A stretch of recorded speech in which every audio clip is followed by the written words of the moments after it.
And that's just about it there is to it. Once you're confident, you're consistently, like the last 2 runs have been under 70 minutes, then you can start fishing for a rift. So here you're going to look for 2 of these Nephilim monuments, because the 3rd one you have to activate in this little door area right there. That'll activate the first one, then you can search for 2 here, and you should see the arrow. Sometimes it's too far away where you don't. I'm just going to ignore that legendary, and why on earth are there so many legendaries when I'm on a normal game?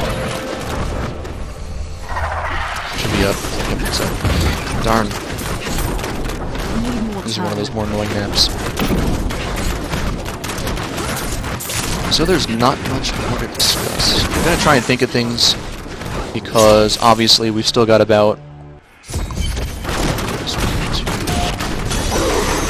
8 minutes left of the game. Corvus. So this is going to tile this way, which means you want to try and exit, so whenever possible, exit the square. So in this case, I'm going to be making every left. Since I'm going this way, I'll make a left, I'll make a left, I'll make a left, and just keep going around that way. So that might be another way of thinking it. Instead of exiting the square, maybe another way is thinking make every left or make every right. Whichever ways you guys feel is more comfortable for your directional orientation. So this way you don't get lost in thinking I'm making every left and suddenly you make an actual left as opposed to a character-based left. I noticed that. Made every left and we found it right off the bat and didn't have to tile for it. It was, I guess I would call it static because... No, it's not static. I tend to use the term static when I mean there's no changes. You can make a bot and pre-program it to click and vault certain places of your screen and you'll get to the same place every time. That's what I mean by static. Unfortunate. We have quite a few long ways to go. It's never up there. That's an event. So I'm just taking this map pretty poorly. Another legendary! Goodness gracious. I get like maybe 2 per run max. I've gotten, what, 6 this run so far? I've got 3 in my inventory and the 3 that I left. And again, guys, this is just knowing your tiles. I'm trying to talk and all this stuff, and I'm not really paying attention. At this point, the video has been quite long. I started this hour and 45 minutes ago. We've still got about 12 minutes left to go of actual talking. Maybe just 8 minutes of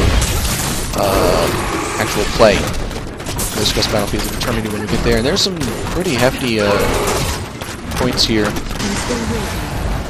terms of... It's almost like this. Oh, it is opening up. Yes, it could be. It's... Darn it. Anyway, this is just a terrible map. And this is the kind of thing where you're already struggling on time. You're like, oh man, we're gonna make it. And you hit this map. And you're just, you know, whatever you do. Throw your keyboard at the wall. You reset. You know, take some painkillers. Go to sleep. Whatever it is. I don't know. Whatever you do to cope. As long as it doesn't involve death. Or, you know, breaking things.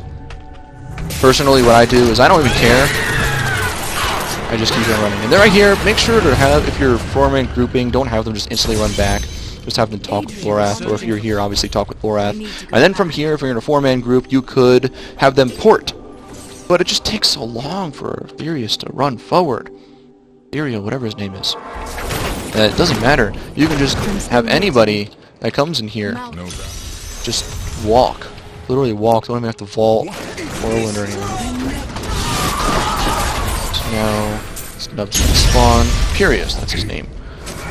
And you're already struggling for time, and you're like, oh gosh, why do I have to wait so long? So right from here is about 6 minutes to complete the game. So if you're at like 54, it's close. If you're at 53, you can just... Alright, you know, no mistakes, no mistakes. If you're at 56, don't even bother, just complete it, get that under your wing. And this is another place Imperius likes to bug. Make sure he actually disappears. And finally, he disappeared. Okay. Sometimes he won't disappear, and he'll never spawn.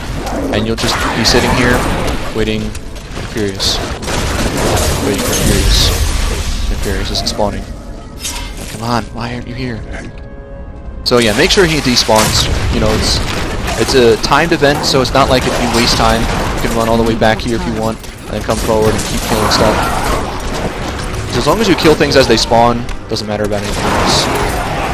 So with Battlefield of Eternity, one thing to make sure this game is saying, every one of my group runs, pick up the siege rooms. There are 3.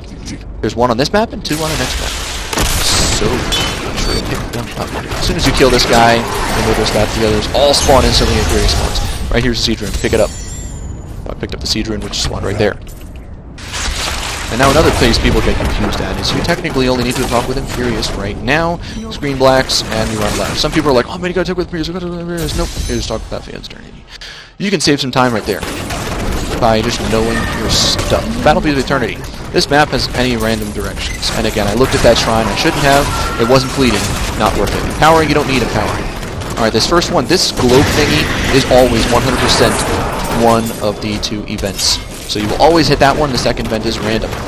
So you'll have to find the ram, you'll have to find the second event.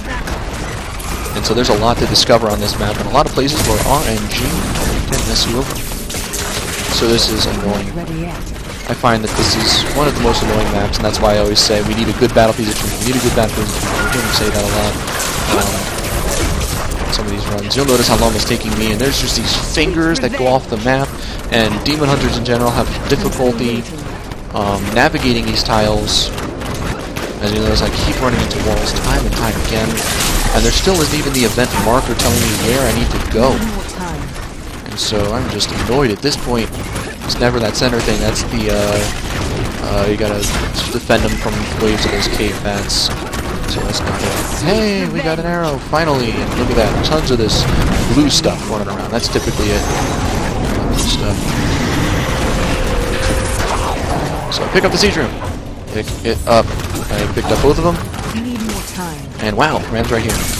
That was beautiful, but of course all the RNG up to that point was not beautiful. So if somebody has found the ram, you got a fast person here, and they can just sit around, kill this guy, drop material, spam spacebar and click, and you got the ram. And from here, and he's about 240 to complete. This ram event, I think, is like 50-something seconds. Pandemonium 1 takes about 40 seconds in a group. If you're, you know, one of the worst case scenarios, a minute. Typically like 40 seconds. Pando Fortress 2 is about 50 seconds to a minute. Typically closer to a minute. If you don't hit the best tiles. And finally, all the way from back in Act 1, I showed you about tapping the map with that Khazra staff. And tap the map, see where it is. You finally get to do it again here in Pando Fortress 2. And so if you know what you're doing, you're like, oh man, I need to tap the map. I need every second to count. If I take one wrong path, I'm going to get 59, 59, and miss it. Then knowing your stuff will help. So one of the things to know right here, watch me vault immune. Vault immune. Watch this, vault immune. Vault immune. So what happens is you've got invincibility frames during your vault, and normally there's an event that when this hits, you can be smokescreened, and technically you'll still hit the event and you'll push forward. But during vault, you are immune to all those events, and so you can actually vault immune that, and instantly, as soon as you are done vaulting, you can start immediately blasting off multi-shots. That can save you, you know, half a second. And if it saves you half a second, and you finish in 59:59, any tips, any tricks possible can help you out. So again, the way that I've been doing this whole run is holding down the vault key, spamming my smoke screen displacement key, and let's discuss this real fast. This can go down right, and then hook down left. This always is pretty static. It comes up here, so we know this must be the correct way.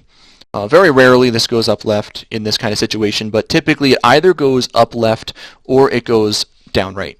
It doesn't ever go both. So we know this is basically a dead end, so I can check here, and then we know this map is going to spread down right. So in terms of length, going up right is just faster in general when I hit that minimum length requirement. So I'm going to start going